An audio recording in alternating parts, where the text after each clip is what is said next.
Friday the 22nd of April 2016. Welcome to Alex Collier and his webinar number 9. He'll be covering topics including mainly the current state of the Earth, followed by a question and answer session in the second half.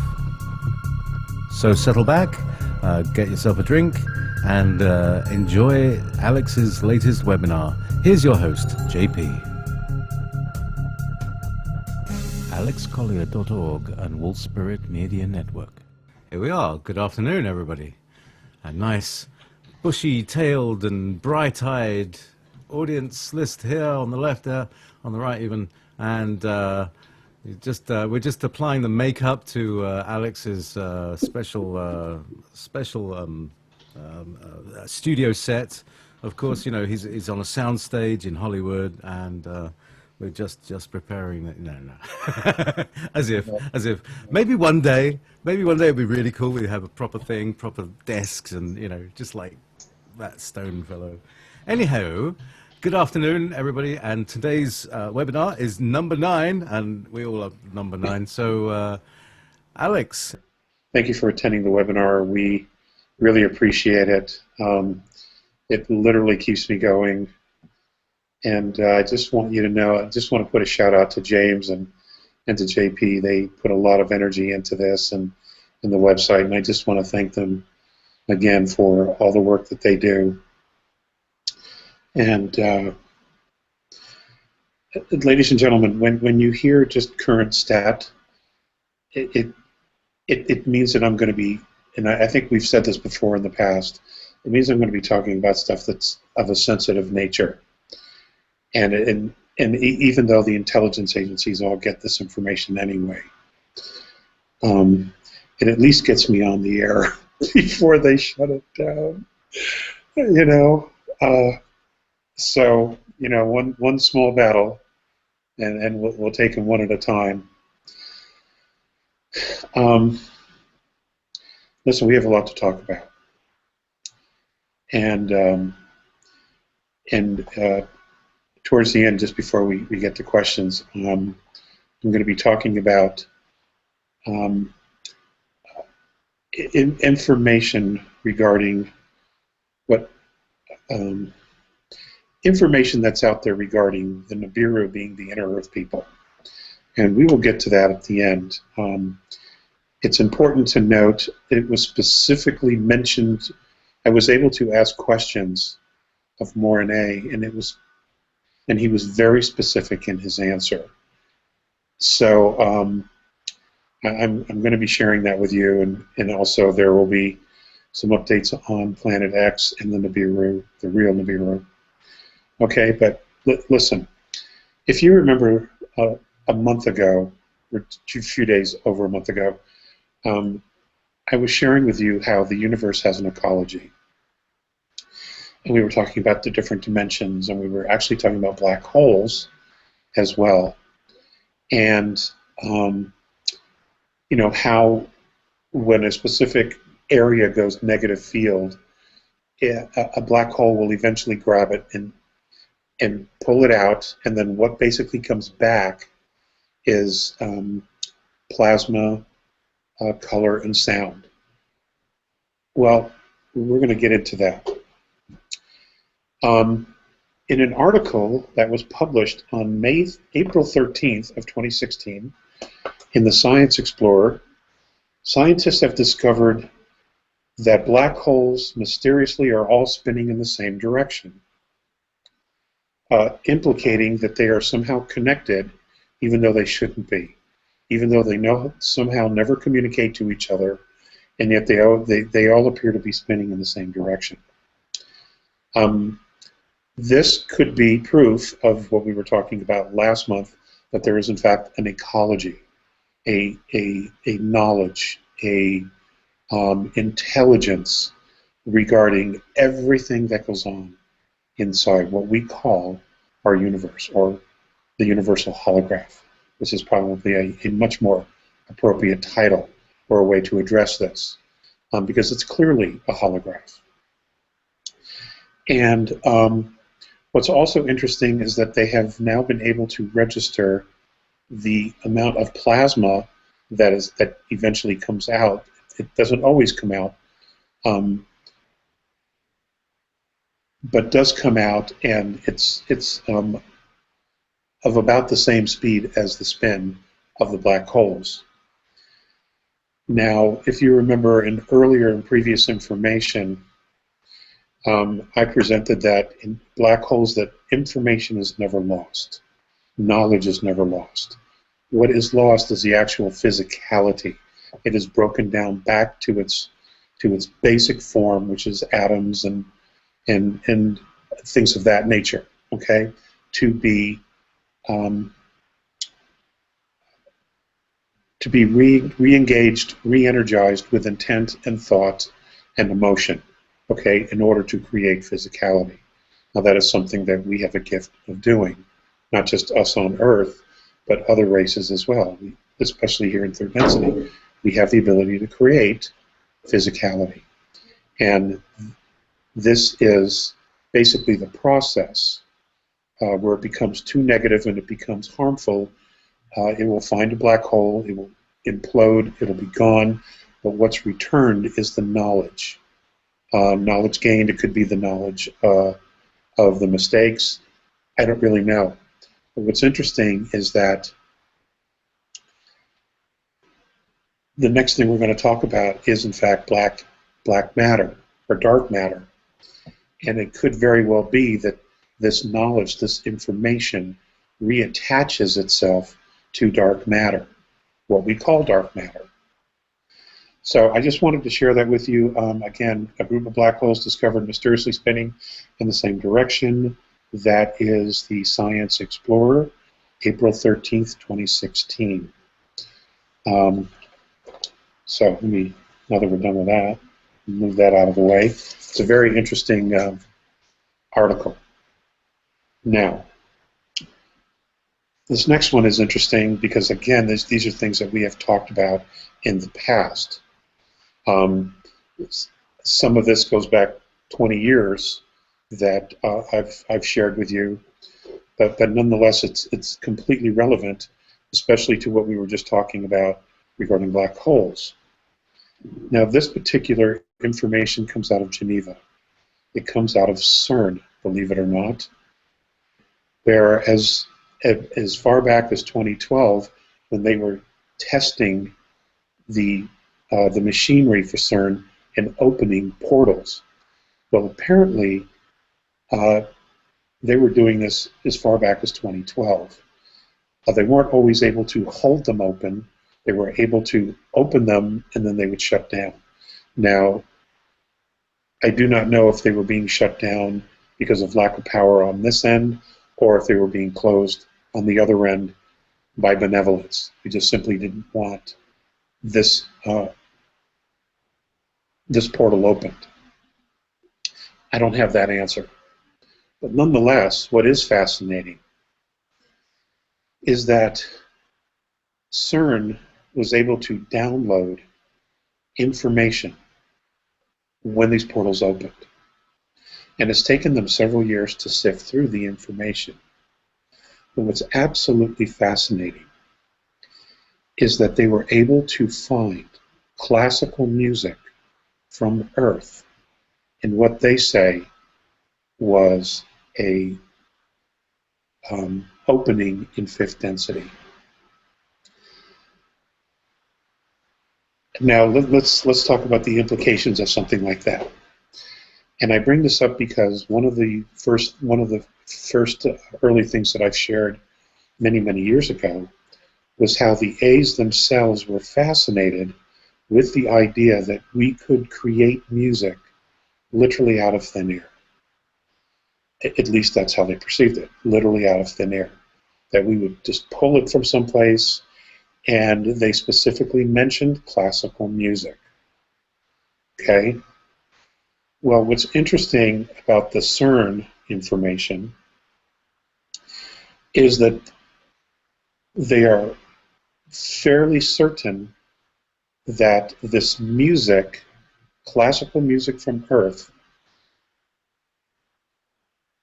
is attached to dark matter.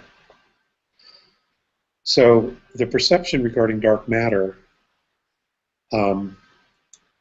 is clearly going to be changing.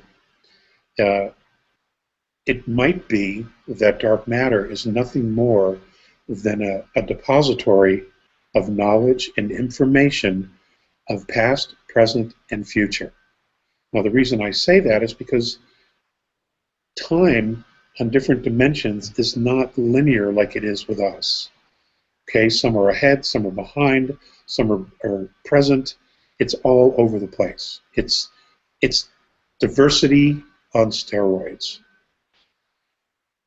And what's fascinating is that when I go back and I hear, and I go back to those notes where the A's are amazed at how we can pull music or write music from literally thin air. And I'm putting this out there for discussion, okay, or for at least for you to think about it. Is it possible that we here on Earth have the ability to tap into dark matter and pull the knowledge, pull the information down to us? Now, it appears that that's what's happening. If this information is accurate and it plays itself out, that we can in fact pull information from other realms. Now, is this a result of our genetic royalty? Because we have all of these extraordinary DNA races that make us up in totality? Or is it because a very large group or majority of us are Patal, and that we fell from 11th density back down through time into physicality? Is it that we already have this knowledge so that finding it is easy? It's an interesting thing to think about. So let me just go here. It appears that information, spiritual energy, music specifically, attaches to dark matter and can in fact materialize as plasma energy. Now let's talk about that, plasma energy. Here we are, our solar system is moving across the galactic plane, which of course is a light-year band of plasma energy. And we all know that things are rapidly changing. And we have been told by the seers and other extraterrestrial groups, other contactees, of which the A's collaborate this information, is that as we start to really fully move things and are completely immersed in this plasma field, that our DNA is supposed to turn back on and we are supposed to light up, okay? Come back into what many are saying full consciousness. Is there in fact a correlation between all of this?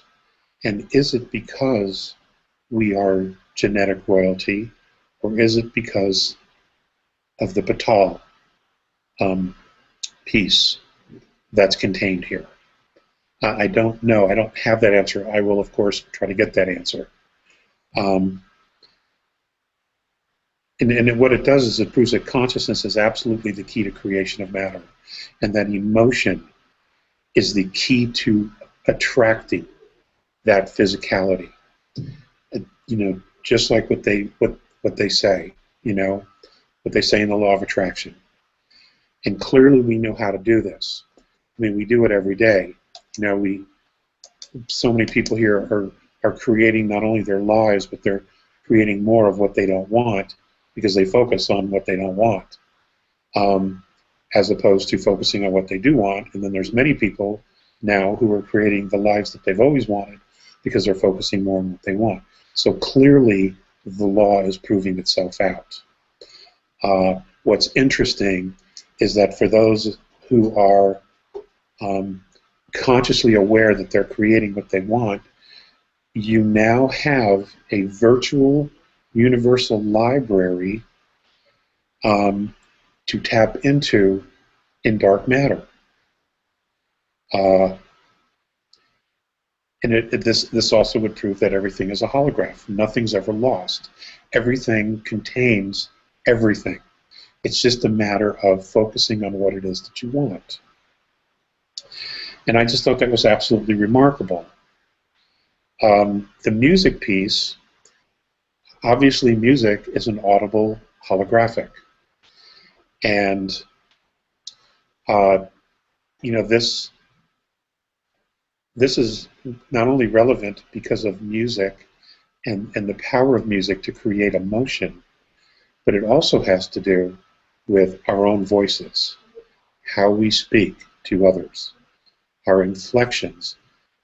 We clearly are creating holographs every time, audible holographs every time we open our mouths. And the way we say things to others, the way we speak, the way we sing in the shower, the way we pray to ourselves or to the Creator, or whatever label you give it. Okay. I mean, it's being discussed that music, especially classical music, is stored audibly and holographically in dark matter. The word dark, however, is simply not an appropriate expression for the storage of energy and knowledge. And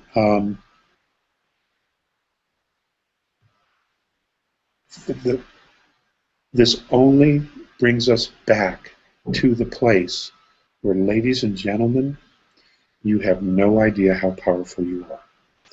You really don't have any idea. And if we can truly grasp this knowing, then the reasons for the suppression, the reasons for the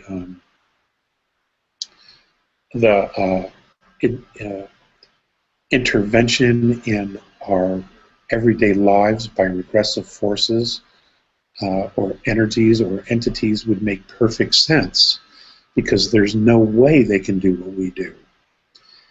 And this would make sense why they are not only trying to feed off of us, because this is not something they can generate themselves, but we're the ones who are creating the reality that they want. The issue is that we're not consciously aware of the fact that we are creating this prison for ourselves just for the benefit of a few regressive alien races. Okay? This concept needs to be grasped. It really, really does. And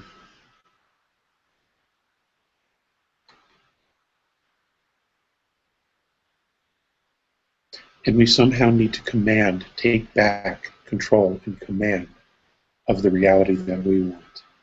We really, really do. Because as we get further on here in the notes,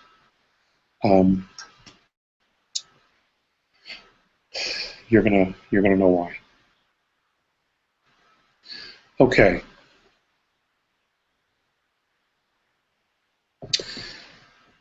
I touched on this last month, and I'm going to touch on it again because there's a lot of folks who haven't gotten this part. There is a lot of talk about off-world events, such as Planet X, Planet 9, Nibiru. I want you to know we are all talking about the same thing.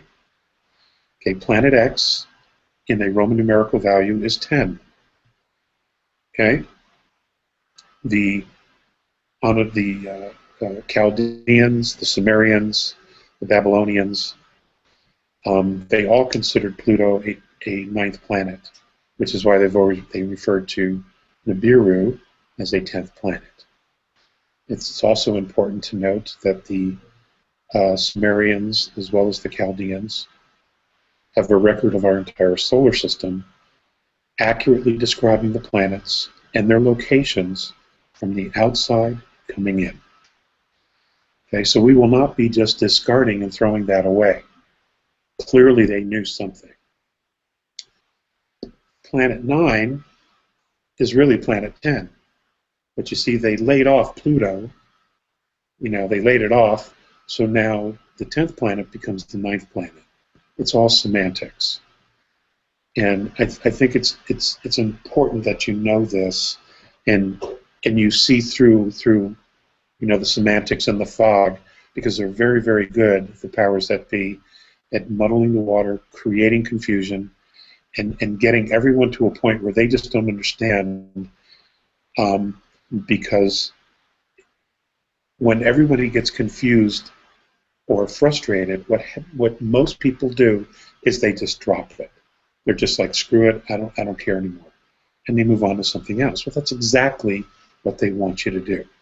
They want you to drop it. They don't want you to continue to investigate. They don't want you to self-educate yourselves. That's why they're dumbing everyone down in schools. Okay, and this is not conspiracy theory. This is fact. They even admit it. It's fact. Okay? So this is important to know. You can't just ignore the things that are going on, because we're the ones being asked to create this reality. We're the ones who do it. We're the foot soldiers. We are the creators of this. Okay? And no matter how much they step on us, no matter how much they say we're idiots, we're morons, that we're not capable of taking care of ourselves, we're not capable of ruling ourselves, of course, because of all the manipulation and deceit and lies, okay, ultimately, they have to come back to us to create reality, because we're the ones doing it. Okay? It's important to know that. It's important to know that you are the power. You absolutely are the power here. Not them. You are. Okay? So don't give it away. Now, a retired astrophysicist from the University of Louisiana, who's now teaching mathematics at the University of Arkansas, a Daniel Whitmire, has written a series of articles that were just published in the Royal Astronomical Society in the month of January, how he has been able to show, or to mathematically prove, that every time planet X comes through here, there are extinction-level events on Earth because of the comet tail that it drags along with it. And he has been able to, his initial report went back 27 million years. The new research has gone back 500 million years. And it clearly shows that there's issues every time this thing comes through. Okay? I wanted you to know that, because there are a lot of people say, oh, don't go negative, don't go negative. Well, you know, there is more power in truth than there is in anything else. So, you know, now you know.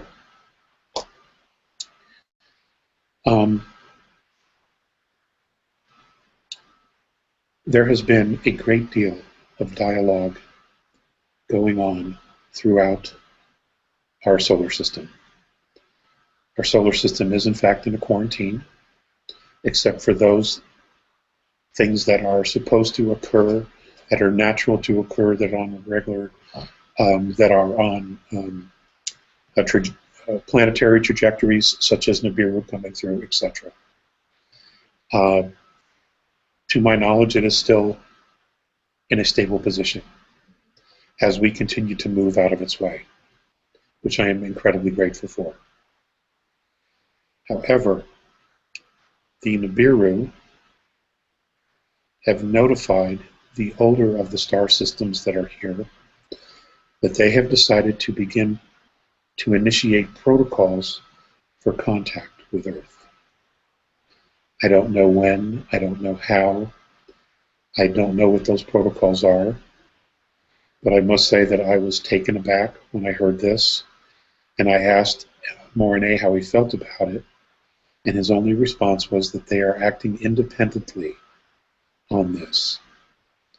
So, that's what I know regarding that they have said or notified the other benevolent groups that they are going to begin implementing protocols for contact. Now, this is something that they've done before with Earth, obviously. But what the ultimate agenda and goal is, at the moment, I do not know. I know that the powers that be in other groups here, regressive in nature, are pretty upset. They're pretty upset by this. So initially it looks like a good thing. I don't exactly know for sure. Okay? Now,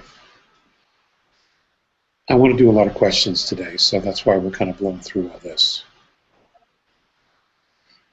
There is information out there and attacks against Mr. Zecharia Sitchin and his work. I think it's completely unfair to attack someone who's dead, who cannot defend himself. That doesn't mean that you don't question the research or that you prove or disprove it.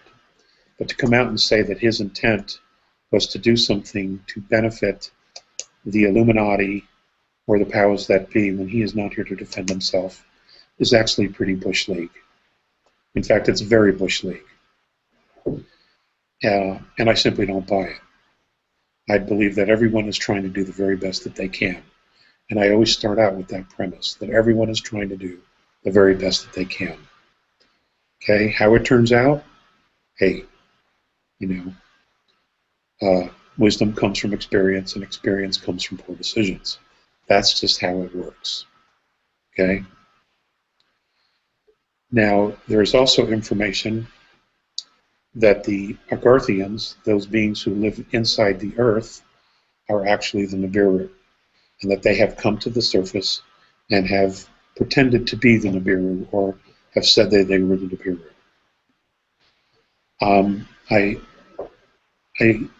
I feel it necessary to set the record straight, because this is something I feel very strongly about.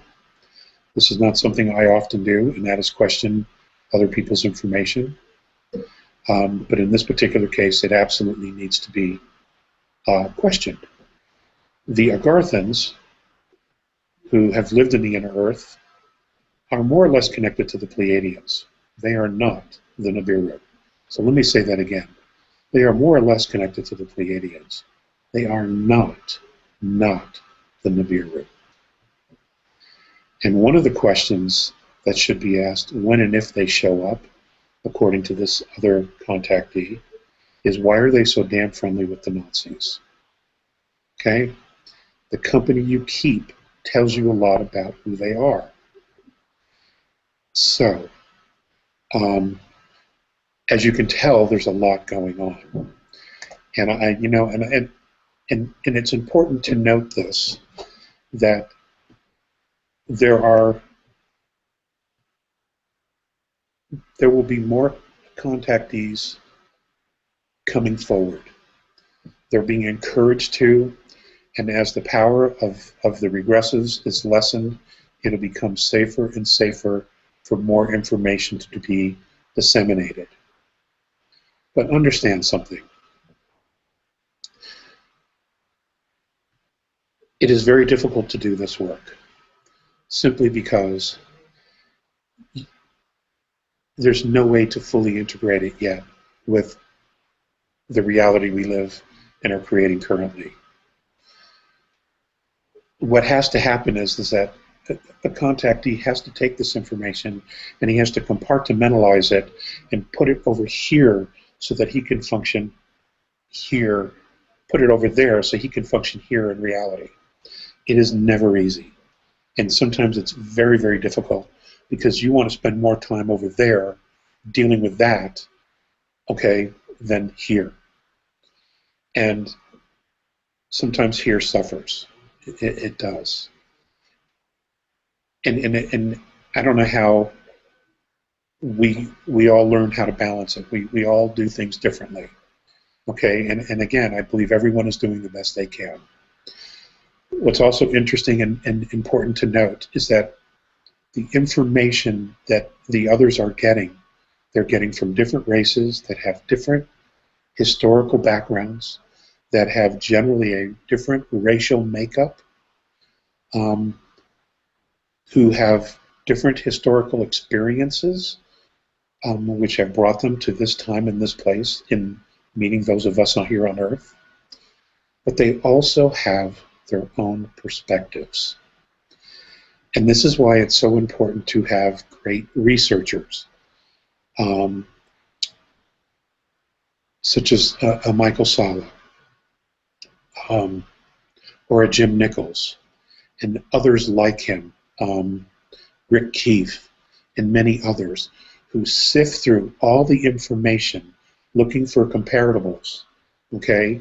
And they take that information and they try to weave some kind of a cohesive outline or map or story that flows, that makes sense to everyone.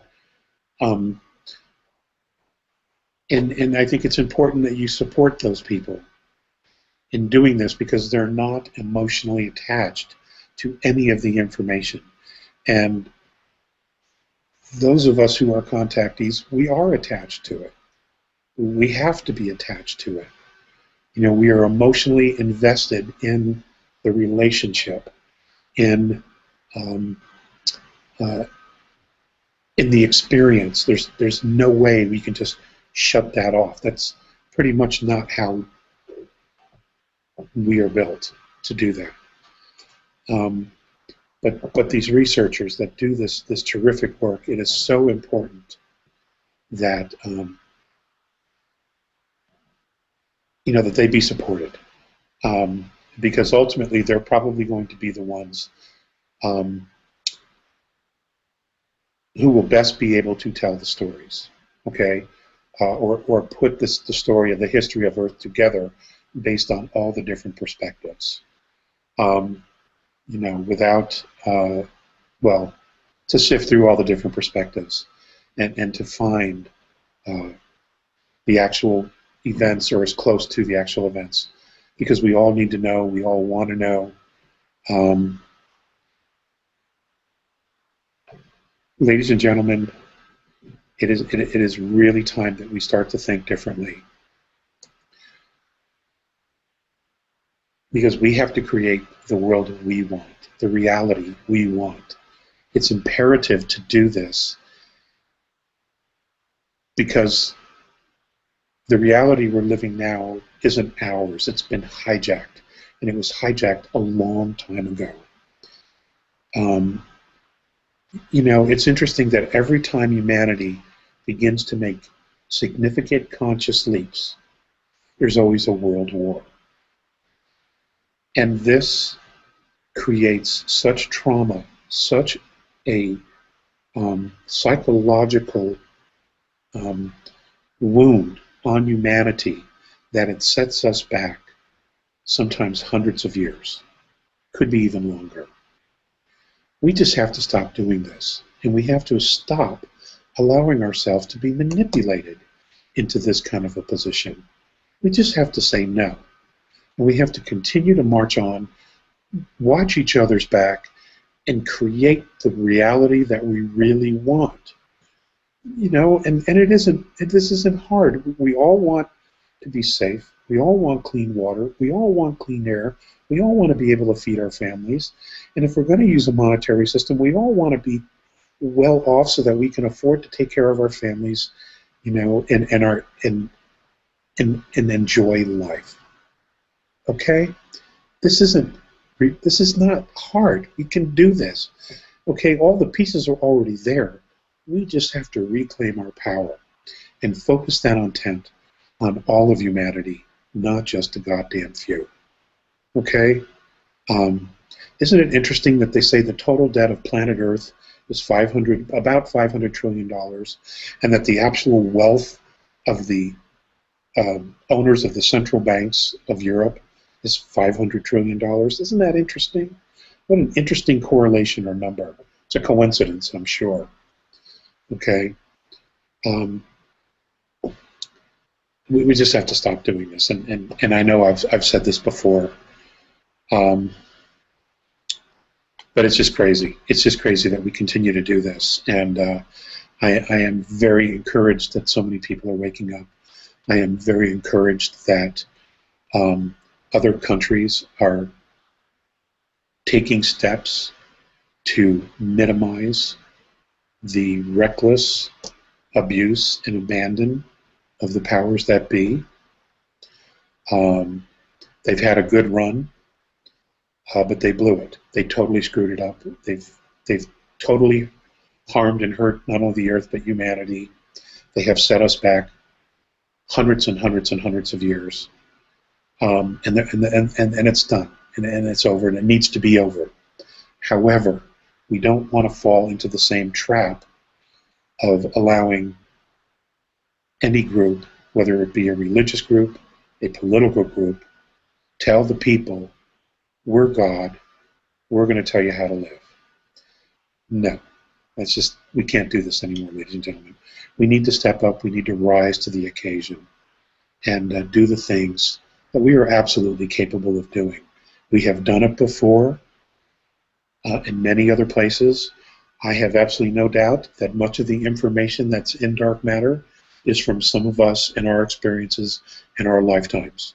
There is no reason why we can't go get it back. We obviously can attach into that information, into those databanks. We obviously can do it. So I'm suggesting that we continue to try to do this and empower ourselves, empower humanity, and and just make that leap that we're all talking about. Let's just do it. Okay? I apologize for this being short, but I do want to do a lot of questions. I enjoy that immensely. So JP, if you're good to go with some questions, I'm good to go.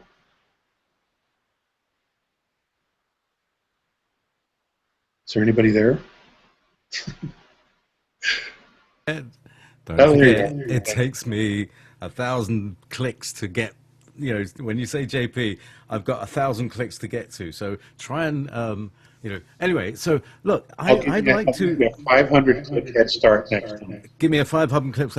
Listen, Stuart Cardell did something amazing with something that you did. Have you heard this? No. Well, do you remember you gave a prayer out? Oh, yeah, 100 years ago. He set it to music. Oh, okay. Great Spirit, whose voice I hear in the winds, and whose breath gives life to all in the world. Hear me. I am small and I am weak, and I need your strength and your wisdom. Let me walk in beauty, and let my eyes ever behold the red and purple sunsets that you have created with me. Make my hands respect the things that you have made, and my ears sharp to hear your words and your voice. Let me learn the lessons that you have hidden under every rock and leaf. I seek strength, not to be greater than my brother, but to fight my greatest enemy, myself. Make me always ready to come to you with clean hands and straight eyes, so that when my life fades as the fading sunset, my spirit can come to you without shame. Amen.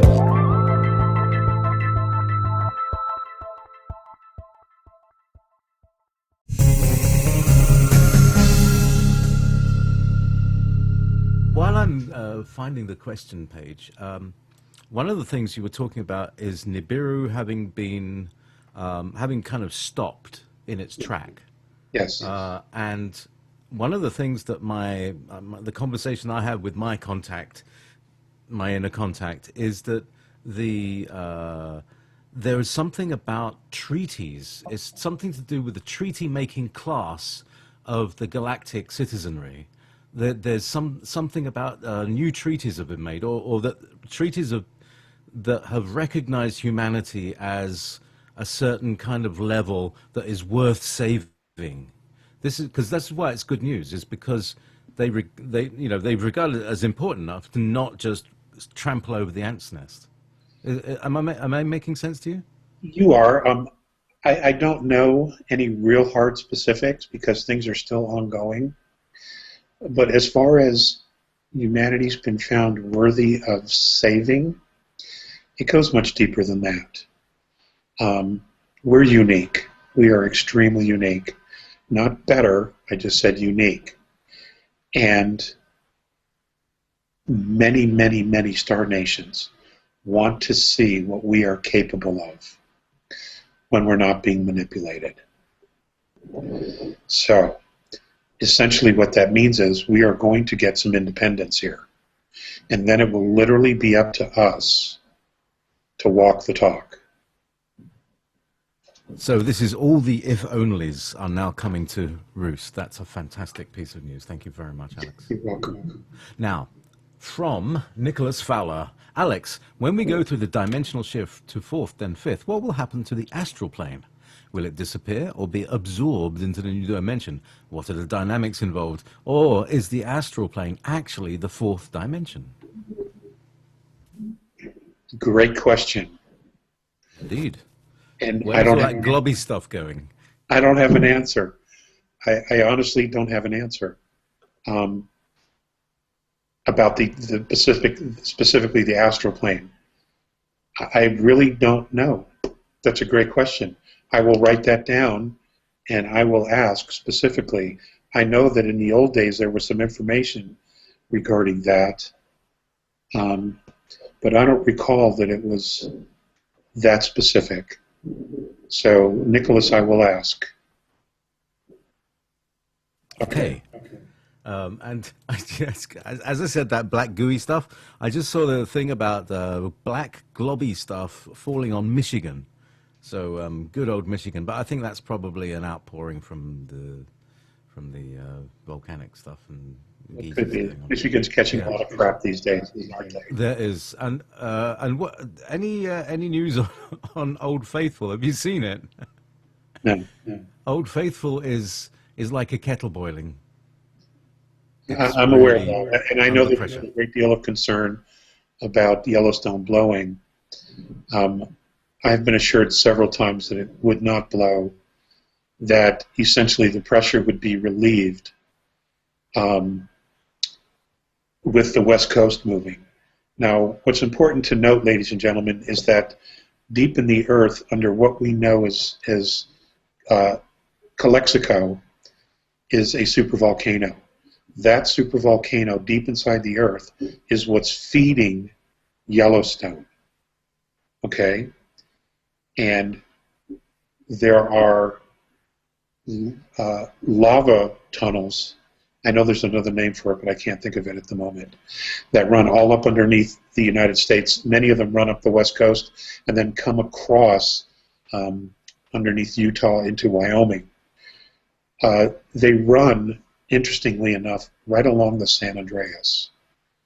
So, but again, I've been assured that it wouldn't go. But at some point, the West Coast will move. It will definitely move. So, I'm amazed it hasn't happened already.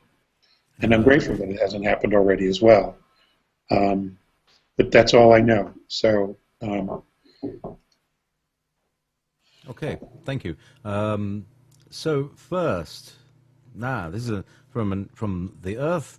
Dennis says, if one would use a video camera on the Andromedans mothership, would it record all the stuff that the A's see? That's a very interesting question. Or would it see only the stuff that... I think he's referring... You remember you described that you couldn't see everything on the ship because it didn't fit into your consciousness. But he's saying if you took a video, would you be able to look at the video later and see what you were seeing? I think that's what he's trying to ask. Our electronics don't work there. Oh. Our electronics don't work there. Right. It's a great idea, though. It's a great idea. You know, it just might. It just might, because its sole purpose is to record what it sees without opinion or any emotion whatsoever. The question is, would the lens be able to focus in fifth density? Could it even focus on anything in that dimension? Because the light and the frequency is so different than what we experience here now. So that's an interesting perspective, an interesting question. God, and again, I don't know. I don't know. Well, certainly the idea that our stuff doesn't work out there, or rather within the confines of their plasma containment fields. Well, you know, our electronics are based on a north and south polarity. All of our electronics is, or at least 99% of it. In space, you don't have that. You don't have the polarity. So it doesn't know what to do, and it doesn't work. That's pretty much why. Wow. No polarity in space. Is this the whole duality? Oh, wow. Let's not. We'll talk about. Can we talk about this in another show? This is an interesting thing. Anyway, Ray, please, and this is big letters, so he's very excited. Please. Last time he mentioned we were trapped. When talking about us answering the call to be here, he was cut off without elaborating on we were tricked. Please explain. Love you, Alex and JP. You are the greatest gift to us. Thank you, Ray. JP is the greatest gift to us. He really is. James is the greatest gift to Alex. He's awesome. Spectacular. Gosh, you know, I don't remember what I was talking about then. I mean, that feels like 100 years ago. Yeah. It was about, no, hang on. We were trapped. That we were tricked into coming here, or... Oh, I was making light. I don't believe that anyone was actually tricked. Sometimes what I do with friends and other contactees that I do talk to, and we do share information or perspectives, is that I joke that we were all at a party and they gave us Romulan ale, and you know, they threw this contract at us and said, look, it's going to be a walk in the park, you know, just sign here, you know, and you're good to go. And you know, I sometimes make light of it that way, because that's what I do when things get really heavy or stressful. I try to make light of it, so that I can deal and release the stress using humor.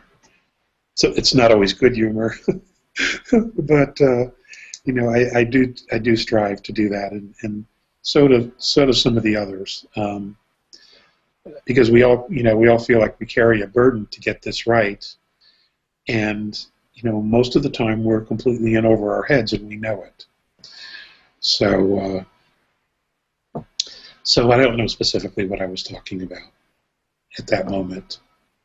So there you go. We'll see what I'm sure it will come back. So back to well, not Earth, because Earth this is a conceptual thing. Hi Alex, what is your take? This is from Sonara, which is a lovely name. Sonara. Hi Alex, what is your take on the urgent financial system with China and the US? And there's a sort of another question from Lauren, and let's lump them together. You know, in the global currency reset, do you think it would be smarter to invest in foreign currency or precious metals, or just stop trying to trade on minerals and you know, be nice to people? Anyway, sorry, that's my opinion. I understand the question. I am not a financial consultant. I am not a stockbroker. I'm not a bond dealer. I am an average citizen who tries to stay on top of this as well, so that I can, you know, hold on to the few pennies that I have. The changing of the world's financial system to an asset-based system, I believe to be a very good one. The separation of China from the US dollar and the other BRIC nations, which will soon total over 100, if it isn't already there, is basically to isolate the United States because of its abuse of power. And I don't say this lightly. I mean, I love my country. I love virtually everything about it. I think we're incredibly unique, and you know, we did some amazing things. But it's clear that corruption is institutional here. And it has been ever since the private Federal Reserve took over. You know, the chickens always come home to roost. There's just no doubt about it. And the chickens are going to come home to roost here. Unfortunately, our government isn't going to own it. They're not going to take responsibility for it. The banks aren't going to own it and take responsibility for it. They're going to dump the whole truckload of shit on us. And this is why I say it's important that we take back our power and we just don't put up with this crap anymore. Okay? Because this is what always happens. You know, we blame each other, we look at each other, we're like, oh, we're terrible, we're not good, when in fact they have to come back to us to create whatever new system they have to put into place, because we are the creators. It is not them. It's we are. We're the force that makes it all happen.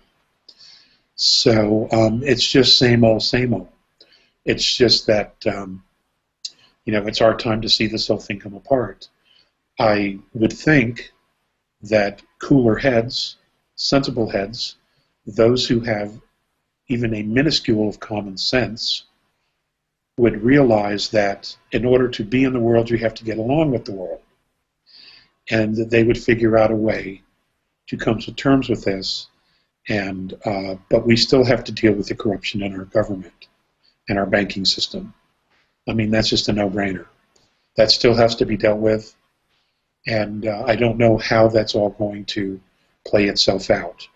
If I were investing, I would invest in commodities, things that people need every single day. Water purification, gold, food, groceries, energy. Those are things everybody needs every day. That's what I would do. But that's just my opinion. You know, I think it's a very important thing to do, to what's the word? Assay, to inventory your life, and how much fuel does it take to run your life, you know, and then, well, how if the stocks were to be taken away, how long would I last with what I've got? You know, how much energy does it take to sustain my being? AP, that's a great point, and this comes back to if you put your life on paper and you see what it is, what you have, what you are, you can then decide clearly: is this the life I want, or do I want to create more abundance? Because without doing that, most people, they don't want to know, or they're so busy being in survival, they really don't want to know because they're always in survival. But you know, you can change survival.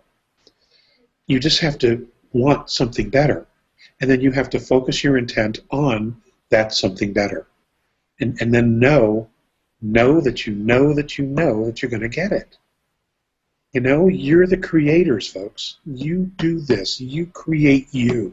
No one else is doing it. Only you do. Don't let anybody have that power over you, ever, ever, ever. Okay? Know that you know that you know that you are the creator of your own happiness, not anybody else. It's no one else's responsibility. It is yours. That's what it is. I don't know if it's me. I love you so much, Alex. Or it's just like coming through like the chat room is like, oh, it's like, so anyway, much love coming back from you. There's where, right, okay. Oh yeah, this is really Michael from Melbourne. Who are the original custodians of this planet? And what is it that has the Vatican so worried? Best wishes, Michael. The original custodians of planet Earth, I have been told, were Batal. They were Batal. And I have not gotten any further with that questioning or the history or anything other than that. But let's see. Were there? Let's see if you guys can figure it out, just like I'm trying to. How many Patal were there? Do you know? I don't know. I mean, I have no idea. Hundreds, thousands, dozens, millions. It could be trillions. I mean, you have 11, now 12 densities. You have multiple universes, multiple dimensions within each of those. The number is probably something beyond we could count. No wonder they lost them. Right, okay. So, from Farzane. Dear Alex, are we still on the same timeline where Planet X or Nibiru crashed into the Earth, or we moved to a new timeline? Or did we move to a new timeline? All my love and gratitude to you all. Okay, well, the planet Nibiru never actually crashed into Earth. They were talking about changing its orbital path. They were looking at certain things a while back, and one of those changes would have caused it to eventually crash into Earth. That obviously didn't happen, or they didn't change its trajectory. So, you know, they're coming up with other solutions that are ongoing as we speak. But we are on a very good timeline. We have some very interesting, some would say rough patches, just ahead of us, but we get through them. You know, most of us get through them. The majority of us get through them. But there has to be some house cleaning. And you know, they're bringing in the Roto-Rooter man to clean the septic systems, because that just has to happen, because the sewers will not clean themselves.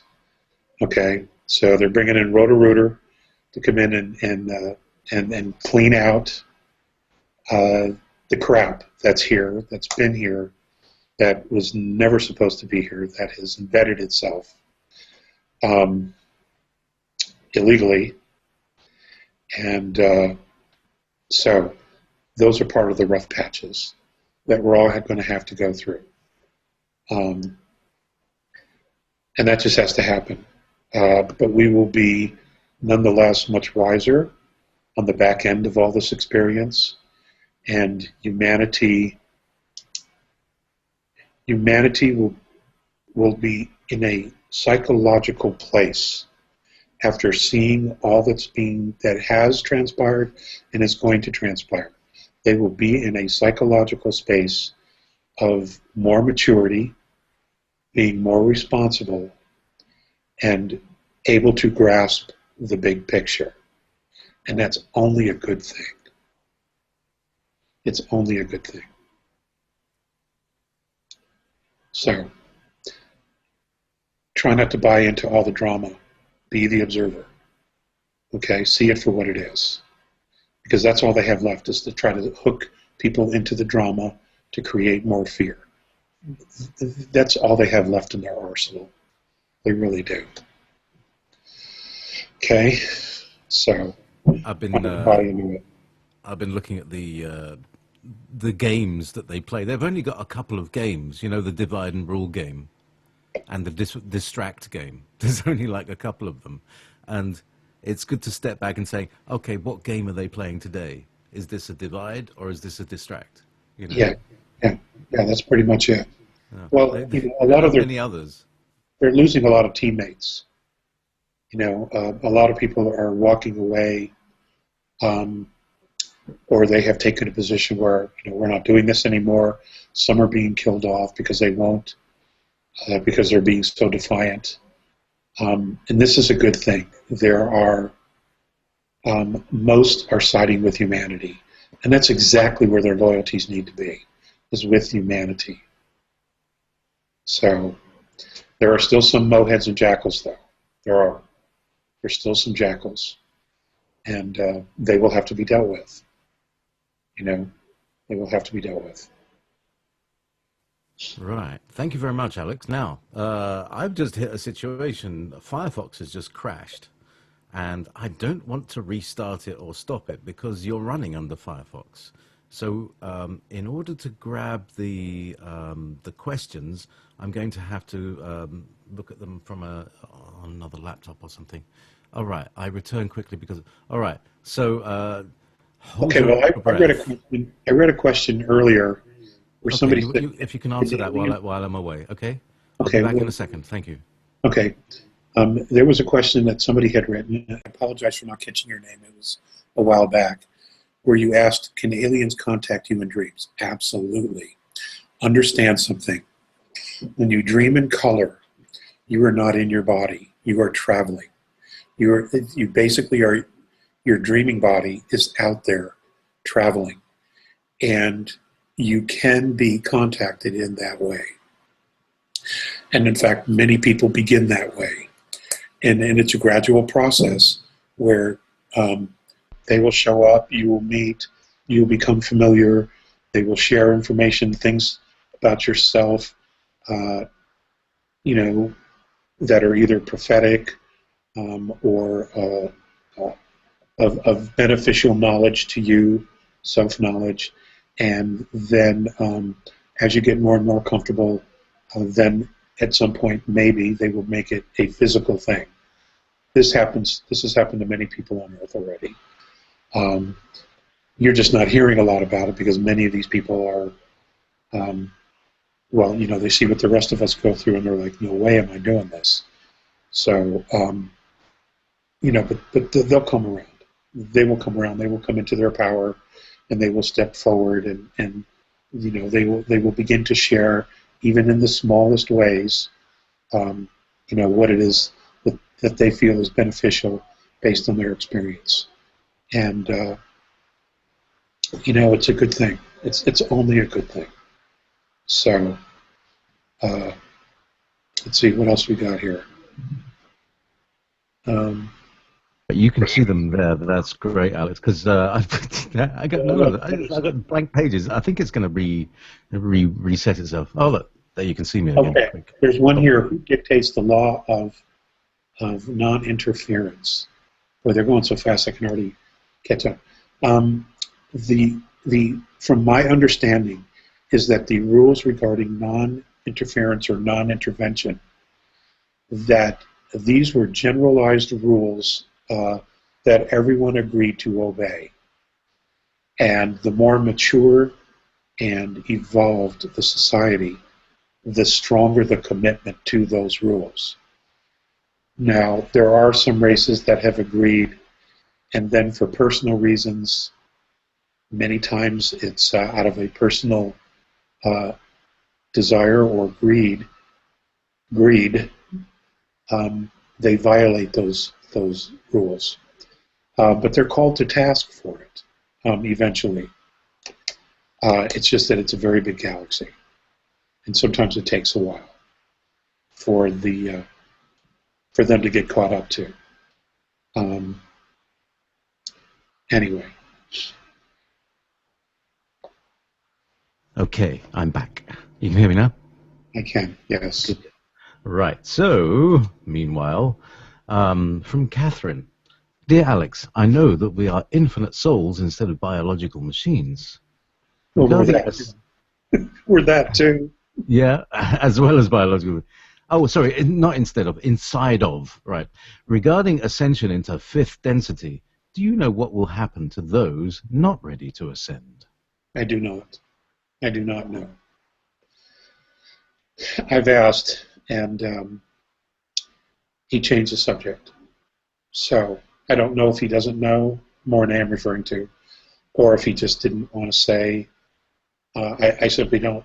I personally do not know how to answer that question because I don't have any more information. I would think everyone would be given an opportunity to continue to evolve. I just don't know what that looks like. I don't know if they're going to push the reset button and everybody's going to start over.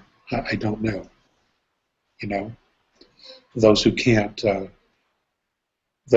move into that higher frequency. I don't know if they're going to have to start over, or if they're going to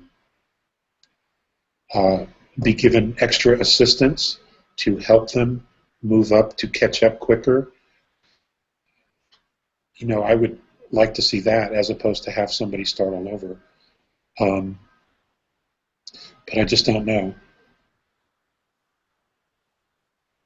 You know, Okay. you said something about the Andromedans have a camera that can reset a. I'm sorry, I should look at the camera. That Holographic. can reset a person in terms of their health. Well, I kind of imagine that they would also have one that would do that on a planetary scale. Would that be right?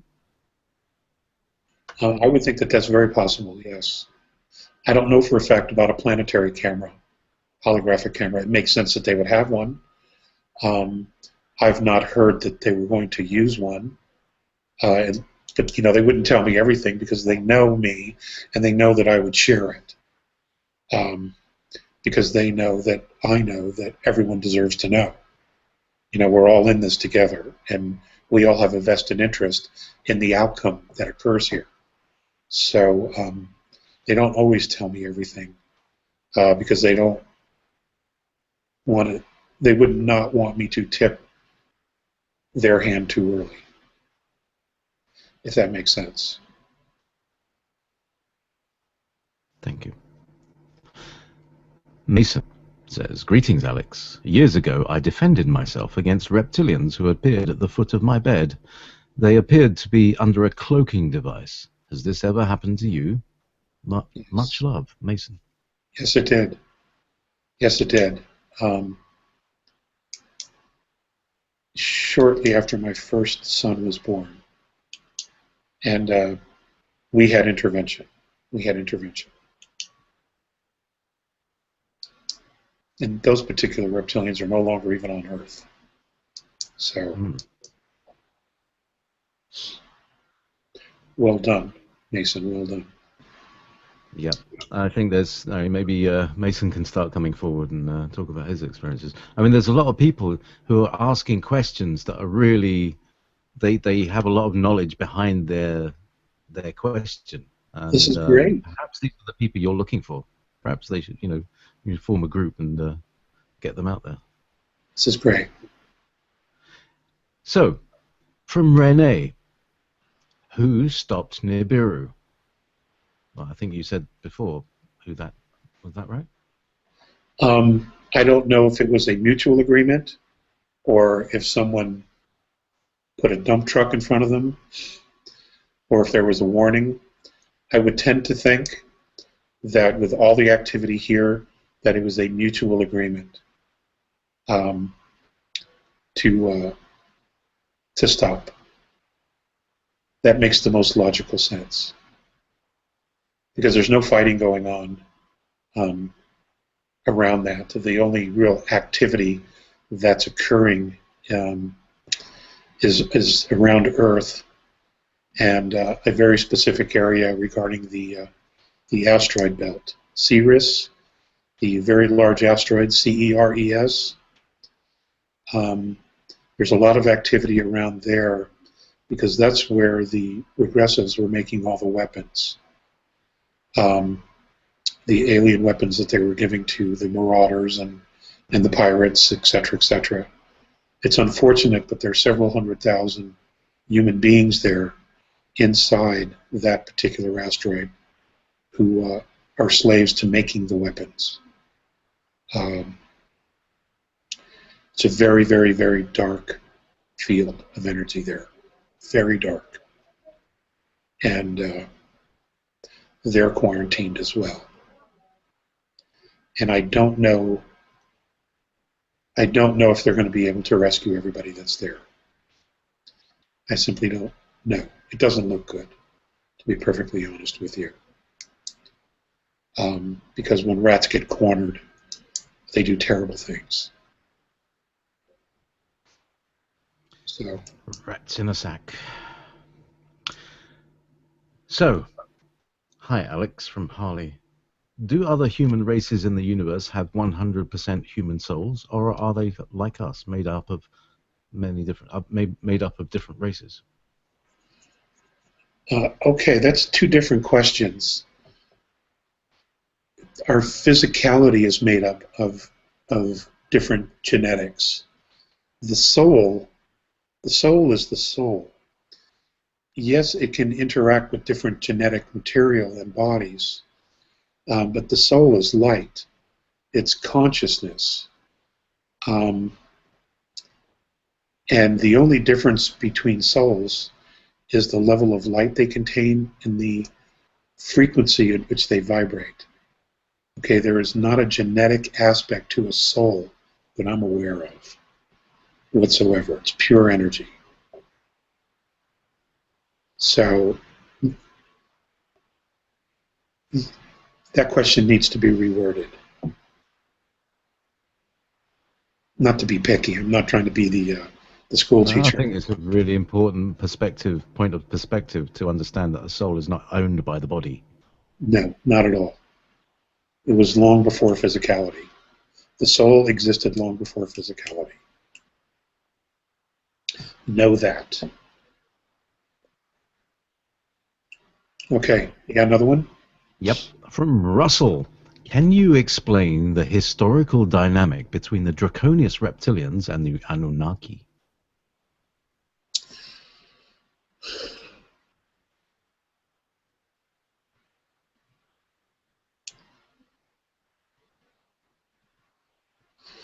Probably not efficiently or with any real great depth. I do know that there has been a great deal of interaction between the races over the vastness of time. I know that there have been some intermarriages, and those were always arranged for political reasons and purposes, like treaties. But I also know that they have not always saw eye to eye on things. And the problem with dealing with regressives is that one always wants to be the alpha. And when you have other groups who simply don't agree to make you the alpha, there's conflict. And there has been, I guess for the last, in Earth years, 800, 900,000 years, a great deal of conflict between the Anunnaki and the Seekar. Because the Anunnaki are very independent. They are very much a warrior class as well. They have a very benevolent side to them when they exercise it. But the royals of the Seekar, they always want to be the alpha, you know. And they always want the others to do the alpha's bidding. And that doesn't always happen. So that pretty much sums up the entire relationship. I can't give you any more specifics other than that.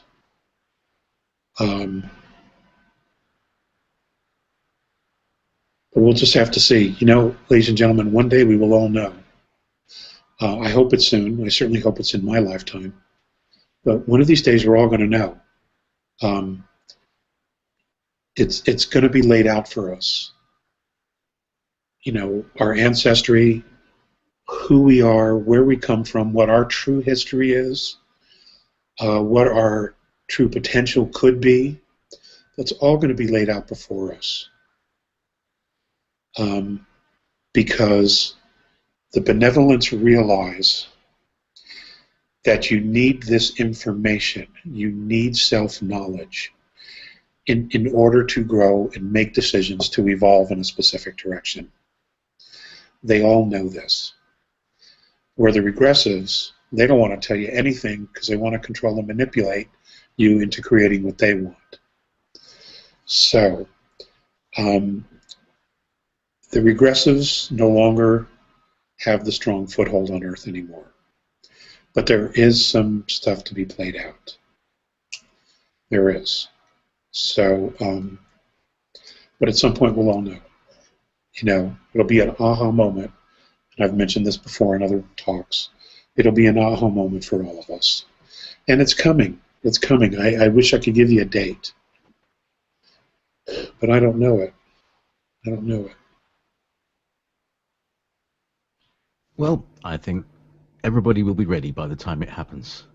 So, shall we say Sam? Yeah, I'm getting all the questions are coming in at random places now. So, so anyway, it's the luck of the draw. And this is Andromedans and Arcturians from Sam. Does Alex know if there are any similarities between the Andromedans and the Arcturians in their belief systems? I don't know anything about the Arcturians, really. I really don't. I'm not qualified to say that. If there's a contactee out there who is talking to the Arcturians, now would be the time to come forward and share what you know. I don't have that perspective. I'm sorry. Yeah, you don't hear many people talking about like Ursa Major either. You know, the Plough, the great big huge constellation in our sky, and that nobody seems to come from there. Nobody wants to own it.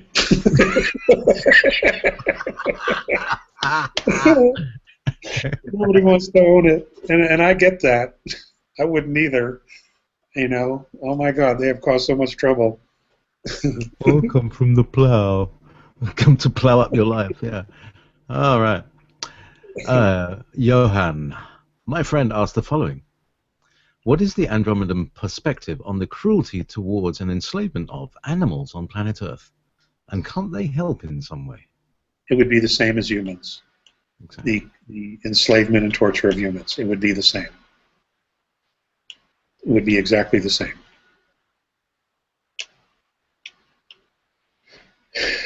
You know, I just don't go there. I just don't go there. You know, because my plate's full, just trying to do what I'm doing. But it's the same. It is exactly the same. Love the one you're with. Yep, absolutely. Yep. You know, it's often we just don't see what we're seeing when we're sitting there. You're talking about looking at things on the you see something and it's a shape and it's a color, but it doesn't register the same as like, oh, that's a kettle, you know. No, it isn't, because we have become so detached from nature that we don't. I mean, we see our families and we have an emotional response to our families. Most of it's positive. There's always that uncle or aunt, right?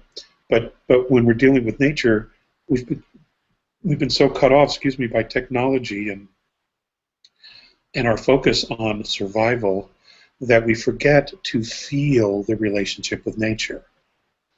You know, we and this is why I've stressed over and over to people, you know, get into nature, get out into nature, feel the relationship. It's, you know, to quote the Jedi, it is a symbiotic relationship. You know, nature could exist without us, but we could not exist without nature.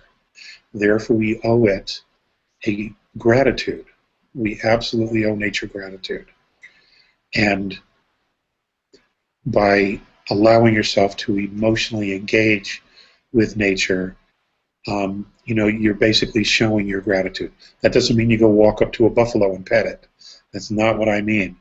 But just the acknowledgement of your surroundings and knowing where you are in that moment and acknowledging that moment in nature. It's very, very good, and you will find that your soul will recharge rather quickly when you do that. It's really wonderful. Thank you. You bet. Love it. Clan Mother Karen Ann Lucy K. McDonald. What about the Blue Avians or the Sphere Alliance and their messages about soul trances and reincarnation? I think you might have something to say about this. I don't know a lot about Mr. Good's relationship with them. I don't make it a point to study other people's information. I just don't. Not that I even actually have the internet time to do that, which I don't. But some things have reached me which I absolutely emphatically don't agree with. The Inner Earth people is one of those. There was another piece which I think I've spoken about earlier, about those blue spheres were going to hold our reality in place for 100 years because they didn't believe humanity was ready for contact. That's bullshit. Just tell you that straight out, that's bullshit. That isn't happening. That's just not happening. But other than that, I don't have a lot to say about his information or theirs. So, and as you can tell, I feel strongly about those two pieces of information. So that's why I brought it forward. Thank you. I think it's really important because, you know, to me that's like another level of Illuminati on a sort of solar scale or something. You know, beyond Well, the planetary keeping scale. everything in place for another 100 years. How does that benefit us? Yeah, status quo. It benefits the status quo. You know, just kick the can down the road, as Paul would say. Exactly. You know, it's like Congress. Oh my God. Well, thanks. That's right. The opposite of progress. Okay. Oh, here we are. This is from Anna Balboa. Now, Anna always asks really good questions. We have the knowledge, but which are the things that we can do in order to tune with that knowledge that you call dark matter? Dark matter. How can we access to it? Through meditation, through food, through sun, through dreams, through everything? Which are the things we can do in order to get the highest of ourselves to remember? Yeah, Miss remember Balboa. ourselves. Yeah, go ahead. Yeah. Miss Balboa, when I have that answer, I will let you know. At the moment, I don't have that answer, but I want to know. I really do want to know. I want to tap into that myself. So let's all work on it, and whoever figures it out first, let us know. If it's me, I'll let you know. If you find out, please let me know. You know, I don't need to be the first here. I don't care about that. But at the moment, I don't know. But I do want to know. I do want to know. So maybe it's all of the above. I wish I knew. I mean, musicians. Maybe we should be talking to musicians because they're clearly pulling it down. They are clearly pulling this information down. So maybe we should be talking to them. Well, And maybe they're the ones who figured it out. Maybe it's all vibration. You know, it is. Yeah, that's true. all You're vibration. right. So, okay. This is from Jean M, or maybe Jean, I don't know. How soon can we expect to not be harassed by the IRS or our state governments for their share of our hard-earned money? I really don't know. I really don't know.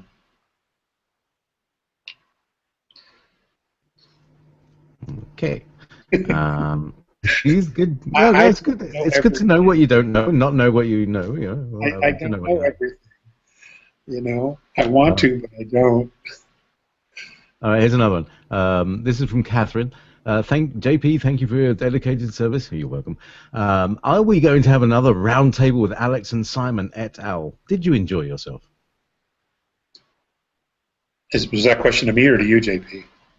Well, it's to you, of course. Oh, yes, I'm here all the time. I enjoyed it immensely. I thought it was a lot of fun.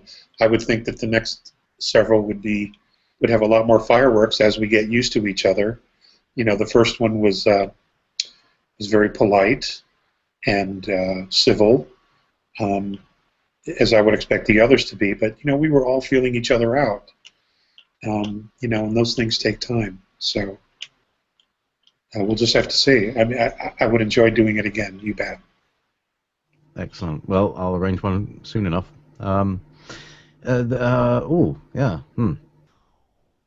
Yeah. So this is quite an interesting question. This is from Hariyan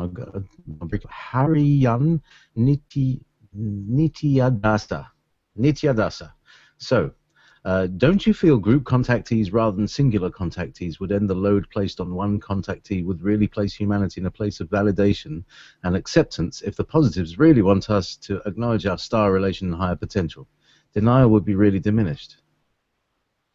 More. So I think, should contactees group together and then talk about things? Because, you know, it does seem to give validation just for one person to validate what you're saying, isn't it? Doesn't it? There have been conversations regarding doing something just like that. Listen, I wanted to add, I think at some point that would be something that would be very, very beneficial if we could create a space that everybody's felt safe in. You know, I don't know if the timing's right for that just yet, because there's still a lot of negativity against humanity in that way. Listen, there was somebody here on this side that said something about, her name is Tiffany. She said something about the Corey Good 100-year blue sphere thing was completely misrepresented. I'm open to hear about that.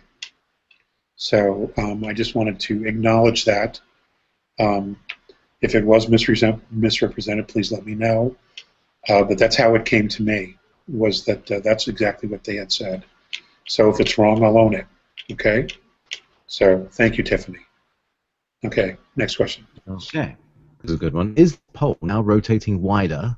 Axis tilt more in the north, now less ice in the north and more in the south. Is this because of the galactic plane? What side of the plane are we on? What side of the plane?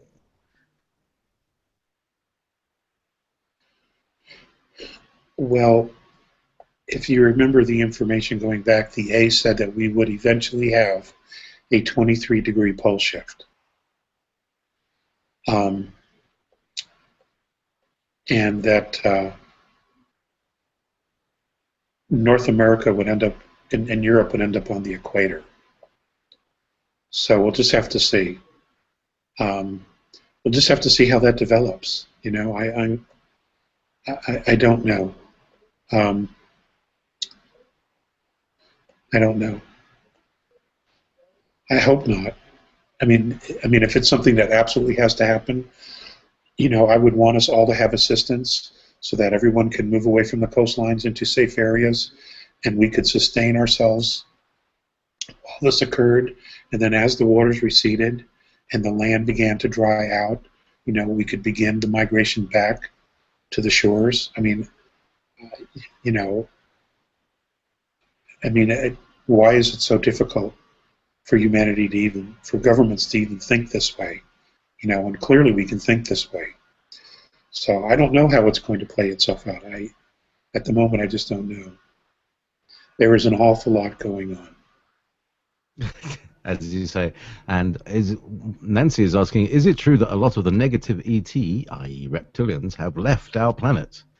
Or have been, let's say, escorted frog marched? Virtually most of them, yes. Yeah, I think there's a few hard case that are still in the earth. And I've said that all along, that there was this small group of real down and dirty rascals. But the majority of them have left when they were given the chance to. They've had their warning. Elton asks, hey Alex, could you explain in detail what a holographic, or what an holographic, correct Elton, what an holographic society is, and how we can use the power of intent to bring this forward into our reality? I do not have that experience, or actually the knowledge. That would be something that would have to occur during a mentorship from races that live holographically. You know, my brief experience in a holographic scenario is not complete at all, because I was not able to see many things that were there, simply because my mind simply could not conceive those things. So my knowledge, which is very little, is grossly incomplete to even attempt to answer that.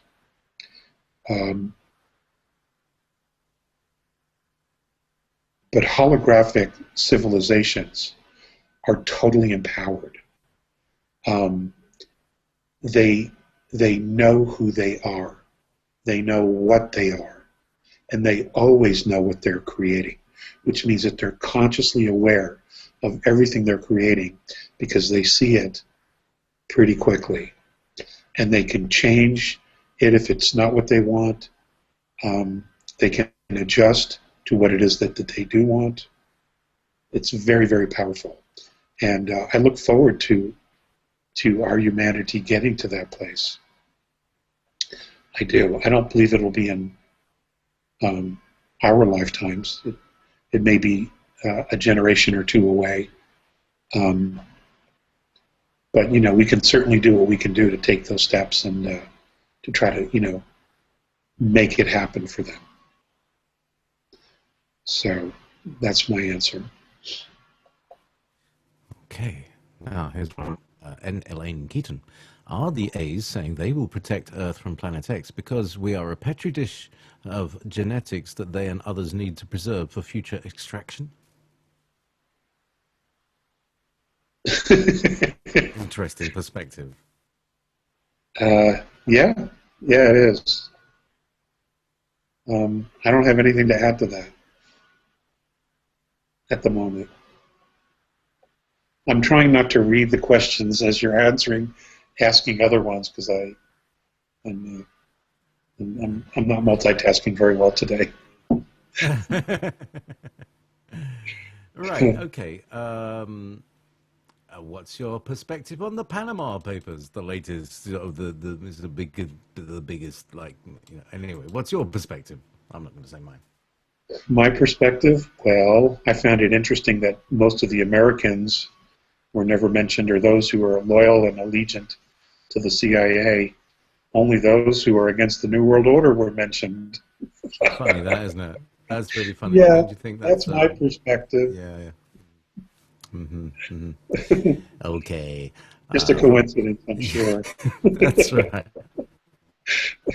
Just move along.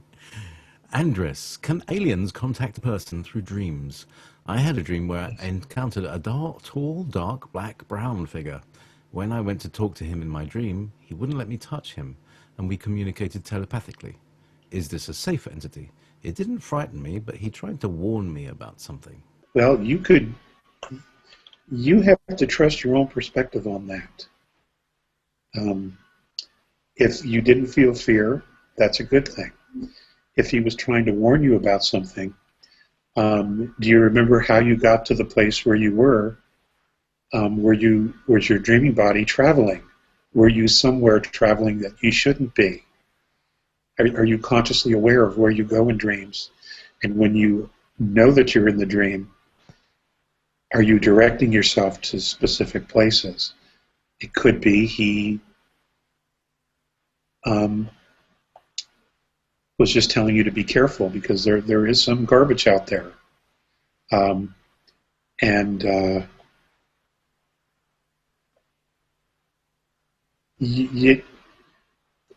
You might, if you have not, you might want to read some of the Castaneda books regarding the Toltec practice of dreaming bodies and traveling in dreams. That should give you some background. There's a lot of really good information there. You shouldn't do this if that's what you're doing. You shouldn't be doing it by yourself. Okay, and I think it was commendable that the being was trying to tell you something and not have you touch it, he or she. It could be that the being was also an extension of you somehow. You don't know. But that's why you need to know. Okay, so you have some work to do on that. Good luck with that. Sincerely, good luck with that. It's fascinating. Okay. Now, here's a really kind of gritty question. This is from Ran W. I think. Ran. If we as Terrans wanted to create a non-terrestrial organization in the astral plane as a domain for encouraging new and alternative courses of thought for, of, and by Terrans, is this viable? More importantly, would you support its inception? I imagine that's what we want. That's what we're doing here. Starting with the webinars and building up with that. Yeah, I would support something like that if we could all, get along and talk about stuff here without going to war. There's no way that they're going to allow us to project our current behavior out there. We have to make adjustments. But I would think that after we get through these rough patches and humanity comes together And there's been a more harmonizing embodiment of fourth and fifth density here. And we have stepped as a race into our power as a race, as a collective family. I would think that those kind of doors would then be open to us. They're not open now. Because we're dealing with, maybe 12% of information regarding who we are. It's simply impossible to put something like that together when we ourselves don't have all the pieces of who we are. It's like religion. It would be like a religion. Do as I say, not as we do.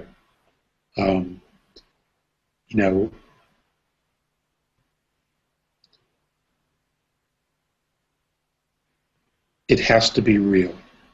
It has to be genuine in order to put it out there. And the benevolents know that. They absolutely know that. So, they are dedicated to helping us get there, though. Okay? You got another one, JP? Oh, yeah. Thousands. Lauren asks, does the Nibiru have to ask certain galactic councils for permission to make contact with Earth? And if so, would these councils take into consideration Nibiru's past interaction with Earth civilizations? If they were granted permission and began manipulation, do you think the benevolence would intervene again? Okay.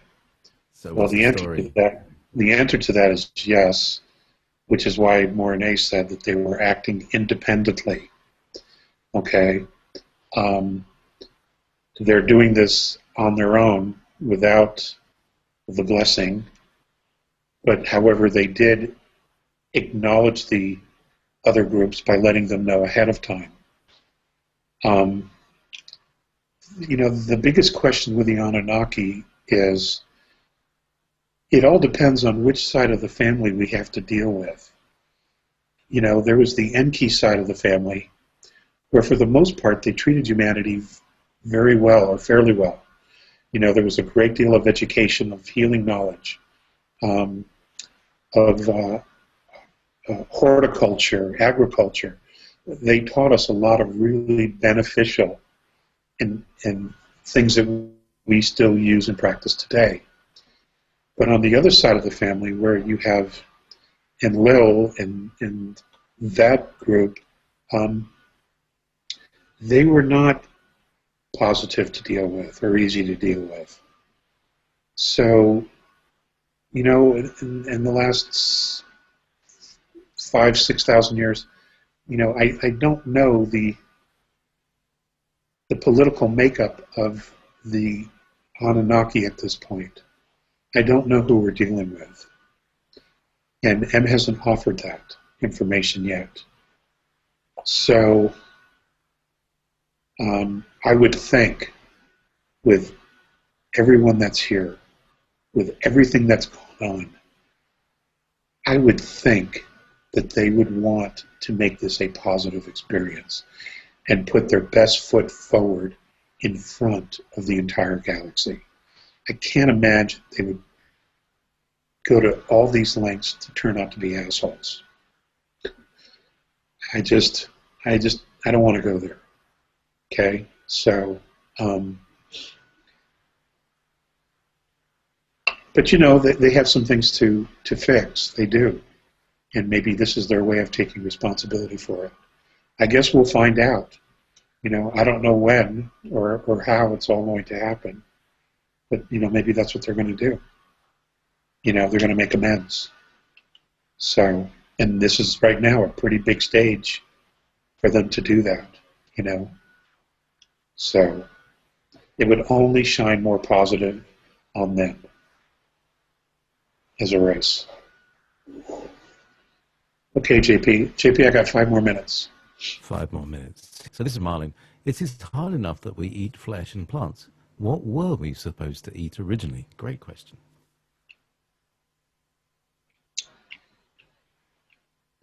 Well, our teeth are not that of carnivores. I believe for the most part we were vegetarian. We did eat fish and maybe some fowl. God, that's just an area I don't even like to get into, but it has been said that the practice of eating beef came about to stop cannibalism.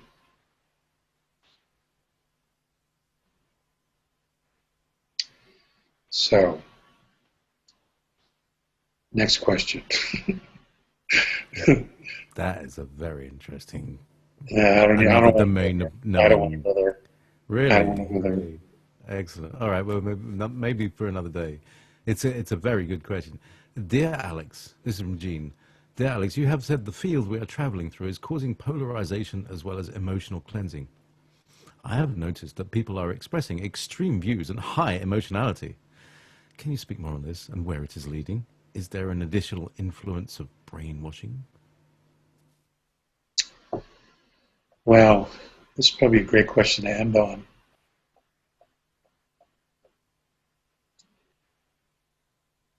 Yes to all of your observations.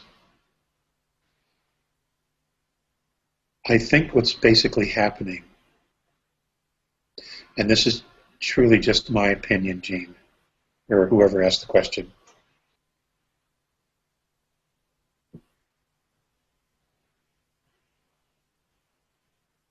I think a lot of people are out of balance. I think they're under a great deal of stress. I also think that a lot of people, because of the higher frequency, are beginning to feel more emotion, deeper emotion than they've ever felt before. And they don't know how to express it, they don't know how to channel it, and they don't know how to calm themselves down, such as through meditation or walks in nature, etc. Because if you're going through all these emotions and your body is changing, and you are subjecting yourself to constant bombardment of television, radio information, cellular information, information overload, the mind doesn't know how to quiet itself. And if the mind can't be quiet, neither can the body. And I think that's what's happening with a lot of people. They're just in overload. And when they explode with emotion, it's a release. It's a way of releasing it. And even though it may not be appropriate to do it the way they're doing it, it is in fact a release. What's more constructive is for them to try to use the energy to calm themselves down and use that energy to project their intent into creating what it is that they want. But that comes with self-knowledge. That comes with experience. It comes with maturity to know these things. And people are all over the place today. They really are. But I can tell you that, and Visaya said this to me many, many, many, many years ago. All the broken pieces always find their way home. So, I don't know if that's a consolation or not, but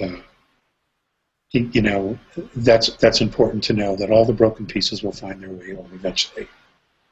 All we can do is work on ourselves, and by example, show others. That's all we can do. Ladies and gentlemen, I love you. Thank you so much for being a part of this and supporting the webinars. Without you, it would be very, very hard and difficult to make it. And I'm so grateful to all of you. God bless you. Thank you. JP, thank you for everything you do. James, thank you for everything you do. Guys, you're the best. You absolutely are the best. Good night. Alex, thank you very much. With your permission, I'd like to play out with the prayer. You can leave the call, but I'll just finish the thing, and everybody can just take a breath and just let this sink in. It's beautifully done. So Stuart Cardell, thank you very much. And Alex Collier, thank you very much. Good night. Thank you, Stuart. I will listen to it as soon as I can. Thank you. All right, guys. I got to get out of the room. Bye. Great Spirit, whose voice I hear in the winds, and whose breath gives life to all in the world. Hear me. I am small and I am weak, and I need your strength.